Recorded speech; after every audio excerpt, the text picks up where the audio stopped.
The views expressed are solely those of the speaker and not necessarily those of Paltalk.com, AVM software, or its advertisers.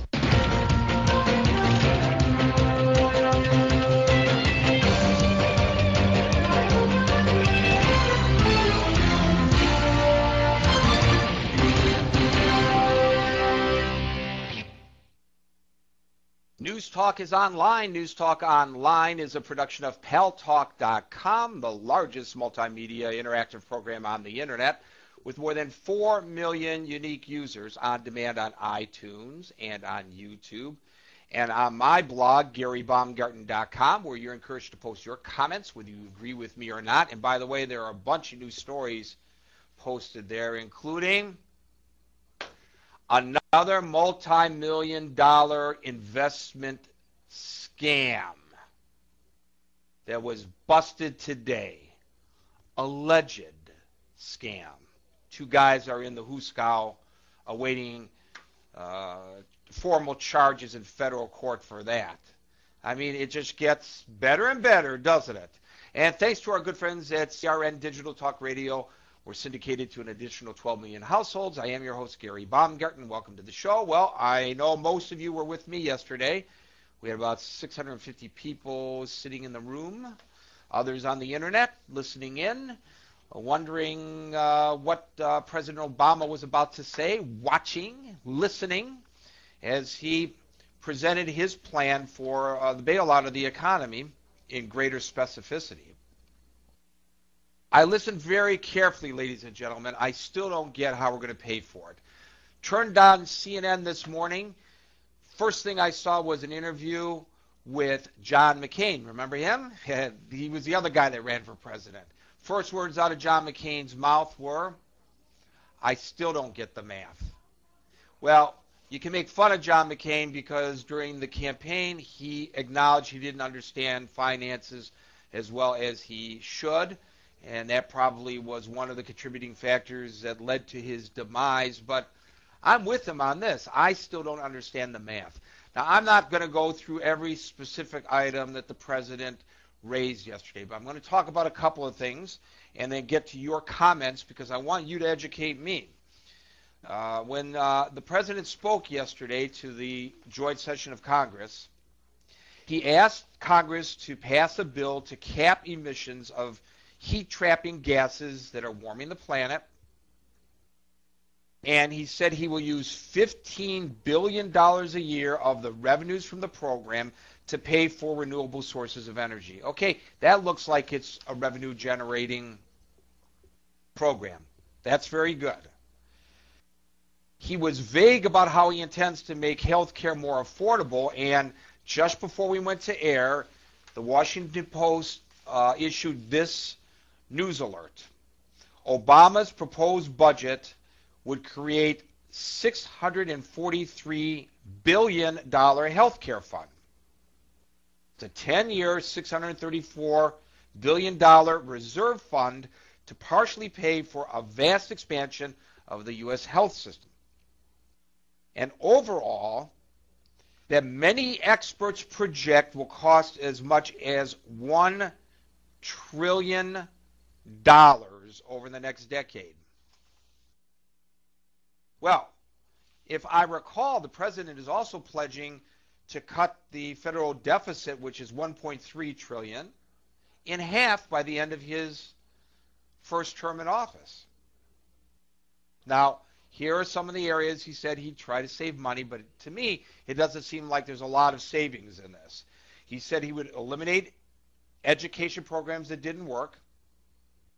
He would end what he calls excessive payments to large agribusinesses, and he would overhaul the military budget.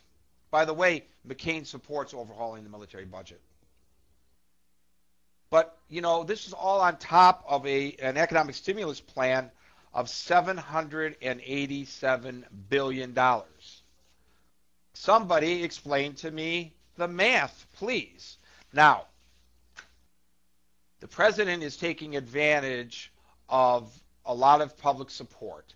Just prior to his speech yesterday, the latest New York Times and CBS News poll indicated that there was broad support for the president. So I'm sure he was aware of that and decided to take advantage of that in order to try to push through his agenda. Because if he doesn't have support, there's no way Congress is going to support what he is proposing, even though it's a democratically proposed agenda. But at last check, I believe stocks were down. And they went down and they went up. There was some recovery and then they went down again. According to the analysis that I'm reading here from Reuters, it was because investors saw little new in the president's speech, causing the indexes to drop. Alan Jacey, are you with us? Our political correspondent, where did the stocks close?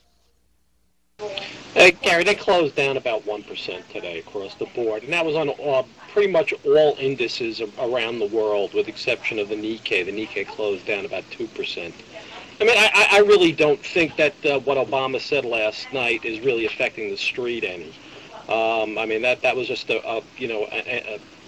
really a positive message that he tried to put out there, and a reassurance to both the American people and to the world community that America is not going to go gently into the good night just because we're down for the moment. I think what the market is truly waiting for is what Geithner is going to say tomorrow, and how he outlines the terms of this new capital assistance program. Geithner has been missing in action for the last few weeks, and I think that's really shaken the market's confidence because, hey, he's one of them. And they, expect good things from Geithner. So, at least favorable things for him. So I think what he has to say tomorrow when he announces this, the terms of this capital assistance programs and what it will do to alleviate the toxic assets, i.e. known as bad mortgages, that are on all these banks' books, that will send the message to the street that they want to either hear or not hear, and we'll either see a huge rally or a big sell-off. I mean, that's the way I got to look at it right now. I just think that they're waiting on Geithner, and he's going to be the man of the hour tomorrow. Of course, Alan Jacey refers to Timothy Geithner, the Secretary of the Treasury.